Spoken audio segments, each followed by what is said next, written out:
We are now going to examine a patient with classic mitral regurgitation. The pertinent features of the patient history include the following: he had rheumatic fever as a child with a heart murmur since then. We examine him, and find no other abnormality, but let us listen to his heart sounds.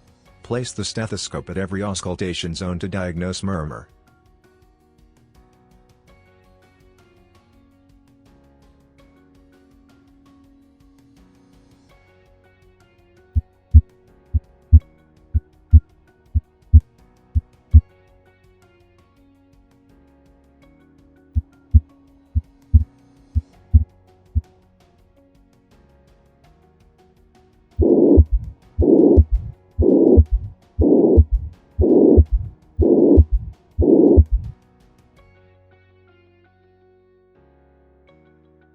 To time the heart sounds, place your fingers on the patient's carotids.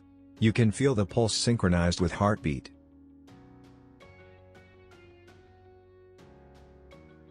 With radiation of the murmur toward the axilla, the murmur is high in frequency, primarily because blood is flowing from the high-pressure left ventricle to the low-pressure left atrium.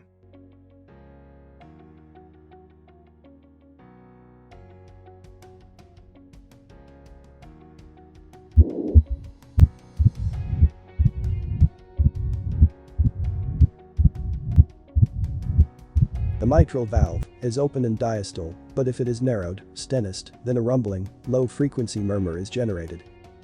The murmur is best heard at the apex or mitral area, and the location is related to the underlying lesion.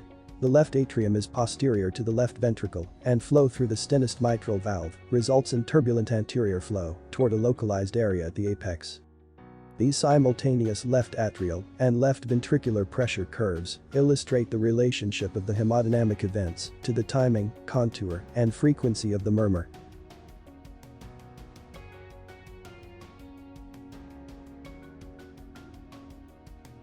Now we are going to learn a very important diastolic murmur: aortic regurgitation.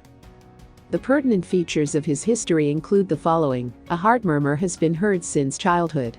For several years, he has noted prominent neck pulsations. Place the stethoscope at each auscultation location to diagnose murmur.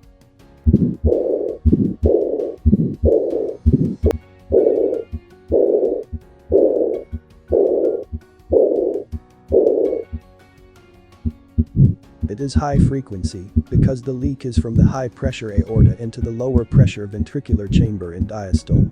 This is the classic, diastolic, decrescendo murmur of aortic regurgitation. The murmur is best heard at the lower left sternal edge, and this location is related to the underlying lesion.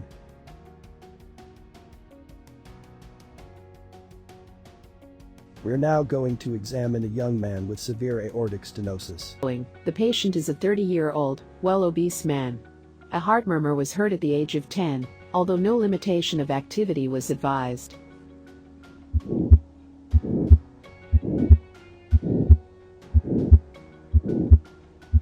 The murmur is best heard at the upper right sternal edge, or aortic area, and this location is related to the underlying lesion.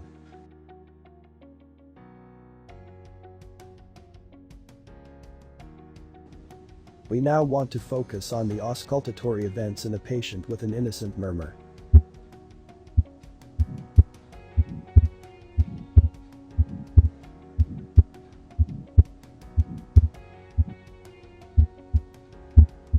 That murmur is generated across the pulmonary outflow tract in a young person with a vigorous circulation.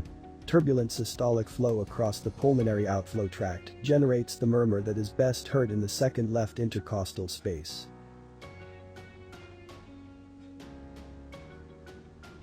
This is a graphic example of an innocent murmur.